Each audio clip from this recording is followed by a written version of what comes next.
I want to hand to Abdul. Abdul, wonderful to have you online. It's really awesome. Let's get you pinned up there. There you come. So Abdul, thanks for joining us. I know that you've just had an operation, so I really appreciate you jumping on and joining us and sharing. Tell us just a little bit about yourself. You've got a fascinating story of your background and accounting and auditing and everything in between. I'd love to know, like, just people to understand who you are. Oh, hang on. We need to unmute you, Abdul.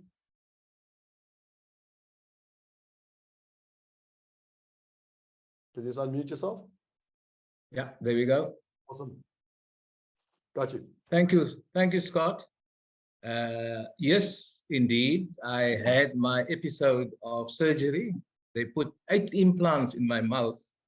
Oh, wow. And I thought initially it was going to be a walk in the park, and it proved otherwise. But anyway, we're here to talk.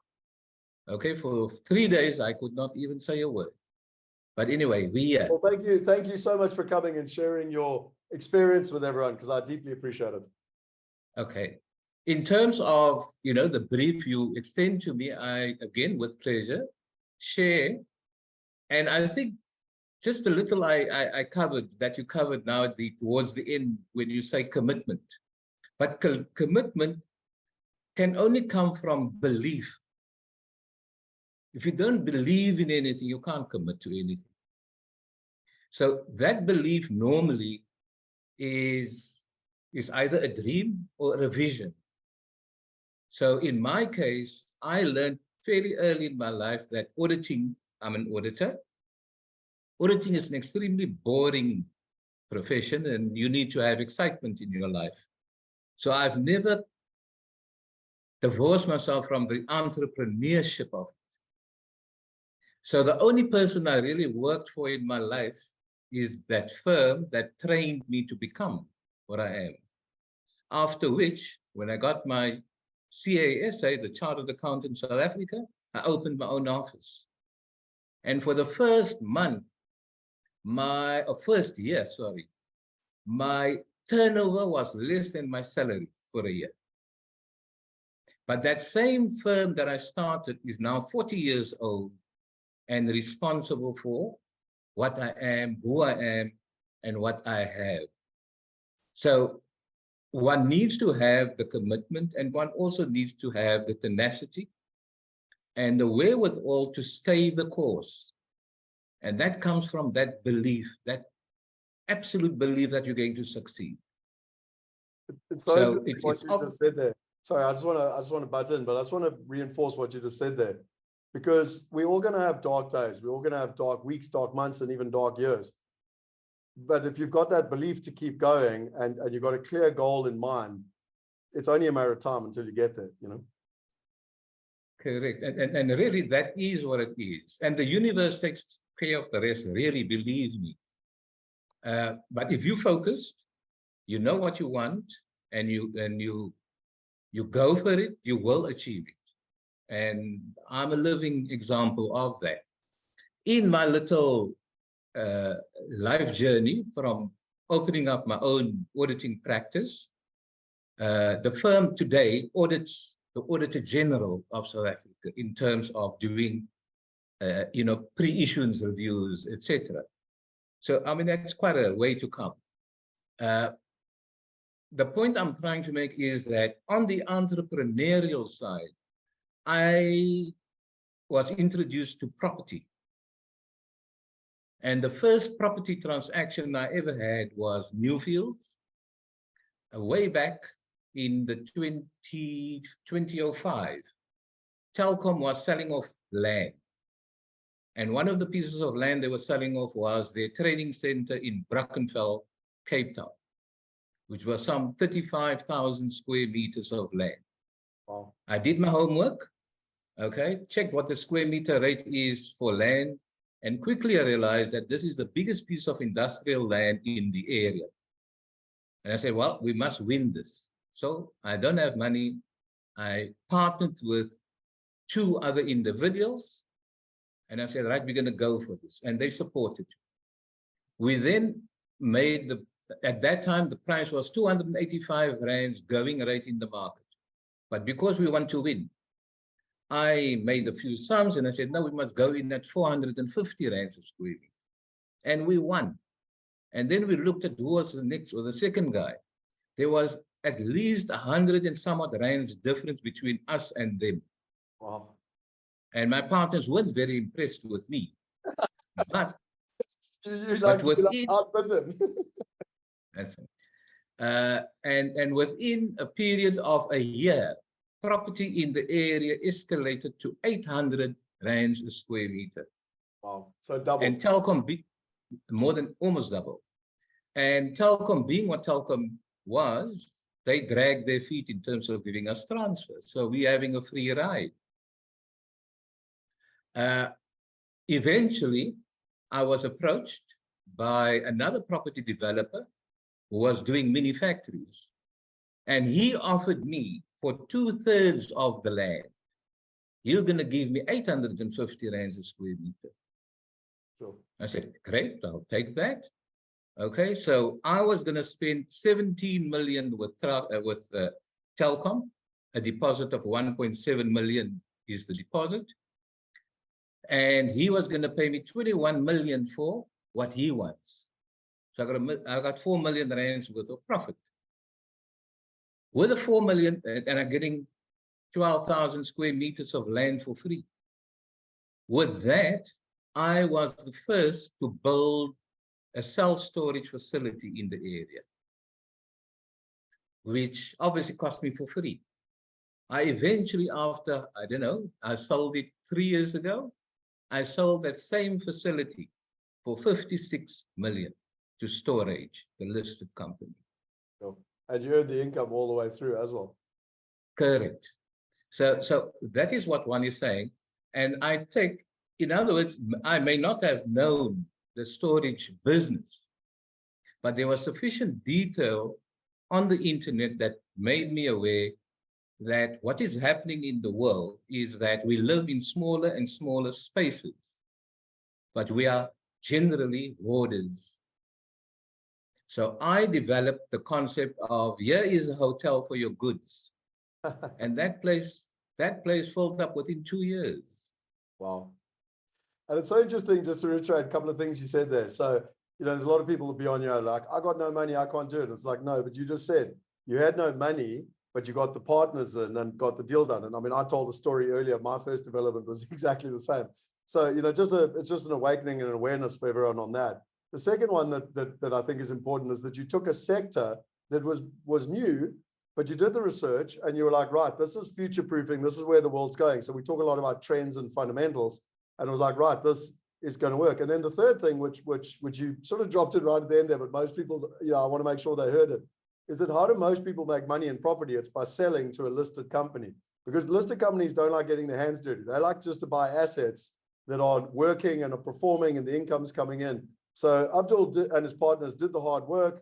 They owned the building. It's called seasoning the rent and all that sort of stuff. I won't get into fancy terms, but in simple terms, it's just making sure the rent is stable. And then they sold it on to a REIT, a real estate investment trust, or a property fund, or something that's listed, who has all the money but doesn't want to get their hands dirty. And what Abdul's just explained is what I taught you a couple of days ago in the value chain of real estate. Like literally, that's the best way to do it in terms of that process. So Abdul, let me ask a question to you in terms of it. So you've been very, very successful in property in your country. I mean, you happen to live in South Africa, but it could be anyone. It could be a German living in Germany, and because obviously you know the market, you understand the market, you're an accountant by background, et cetera, et cetera, et cetera. But you went and decided to sign up for Wealth Going Global, to try and, I don't know, solve a problem. What was that problem for you, and why did you sign up for Wealth Going Global?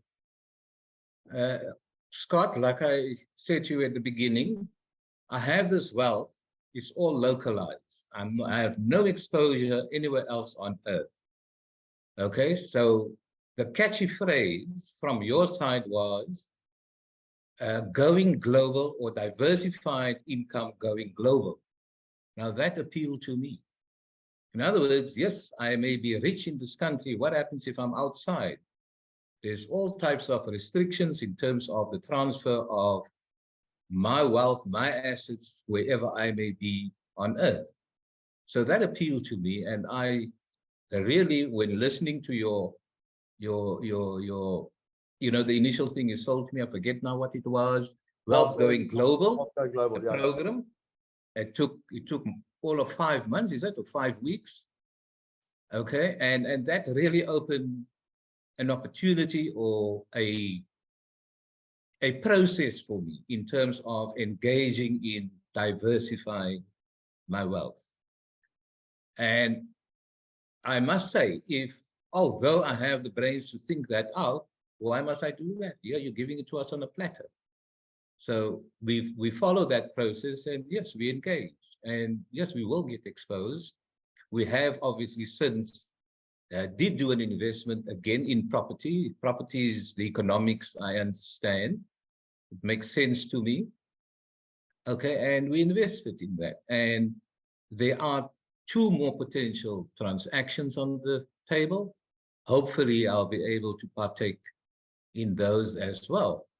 And yes, what I got as a product from the initial course was what is referred to as a diversification plan, where, again, one sets objectives. That becomes your dream. You commit to that, and now roll it out. Yeah. Surely it won't happen next week, but as long as it happens, I think you're on the right road, and that's the path I've chosen to take. And thanks to you, Scott. Awesome, Abdul. Well, one of the things that I just want to highlight and congratulate you for as well is that a lot of people have analysis paralysis. And if I take the journey over the last couple of months, you did the course, something obviously resonated, you enjoyed it, you joined the mastermind.